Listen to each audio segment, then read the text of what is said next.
Yang kedua adalah bersifat generik. Generik artinya di sini bahwa pelaksanaan tanggung jawab sosial yang dilakukan oleh perusahaan tidak bersifat fokus, tidak terarah, karena dia melaksanakan CSR berdasarkan CSR yang dilakukan oleh perusahaan yang lain, sehingga dia hanya melaksanakan, padahal tanggung jawab sosial antara perusahaan yang satu dengan perusahaan yang lain tentunya kebutuhannya adalah berlainan atau berbeda sesuai dengan kebutuhan yang tentunya didasarkan kepada karakteristik dari perusahaan yang bersangkutan. Yang ketiga adalah yang sifatnya adalah direktif. Kebijakan dan program CSR dirumuskan secara top down.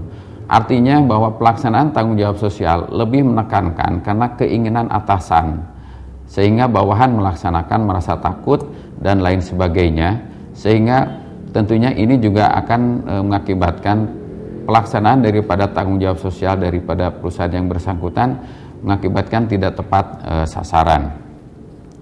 Yang keempat, pelaksanaan tanggung jawab sosial selama ini lebih kepada lip service, di mana CSR tidak menjadi bagian dari strategi daripada suatu perusahaan, melainkan program CSR tidak didahului oleh needs assessment, artinya kebutuhan dari masyarakat di sekitar perusahaan, tetapi lebih menekankan kepada program yang dikembangkan umumnya bersifat miofik, berjangka pendek, dan kemudian ditinggalkan begitu saja, sehingga mengakibatkan masyarakat atau konsumen ataupun pegawai yang terlibat di dalam tanggung jawab sosial perusahaan yang bersangkutan menjadi kurang optimal di dalam menikmati daripada tanggung jawab sosial perusahaan.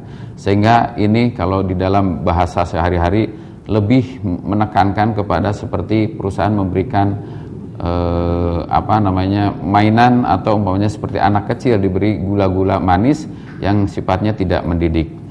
Yang kelima adalah yang disebut dengan kiss and run atau program CSR bersifat ad hoc dan tidak berkelanjutan. Sehingga di sini juga akan terputus antara program yang satu dengan program yang lain. Padahal ada beberapa hal yang terkait dengan CSR ini. CSR itu menjadi penting karena ada 3 hal kenapa perusahaan melakukan CSR ini. Pertama adalah perusahaan adalah bagian dari masyarakat, sehingga kalau dia sebagai bagian dari masyarakat, maka kalau diumpamakan dia sebagai penduduk, maka dia harus menjadi penduduk yang baik. Yang kedua, kalangan bisnis dan masyarakat memiliki hubungan yang bersifat simbiosis mutualisme, artinya saling menguntungkan. Ketika produk ramah lingkungan tidak membahayakan masyarakat, maka masyarakat pun akan terselamatkan dari adanya perusahaan yang bersangkutan. Yang ketiga, kegiatan CSR merupakan salah satu cara untuk mengeliminasi berbagai aktivitas yang terjadi di masyarakat, umpamanya ketika masyarakat mengalami ketidakpuasan dari perusahaan yang bersangkutan karena perusahaan terlalu eksklusif ada di tengah-tengah masyarakat, atau umpamanya perusahaan terlalu mengeksploitir sumber daya alam sehingga mengganggu keseimbangan yang ada di masyarakat. Ini pun yang mengakibatkan alasan-alasan kenapa perusahaan harus melaksanakan tanggung jawab sosial.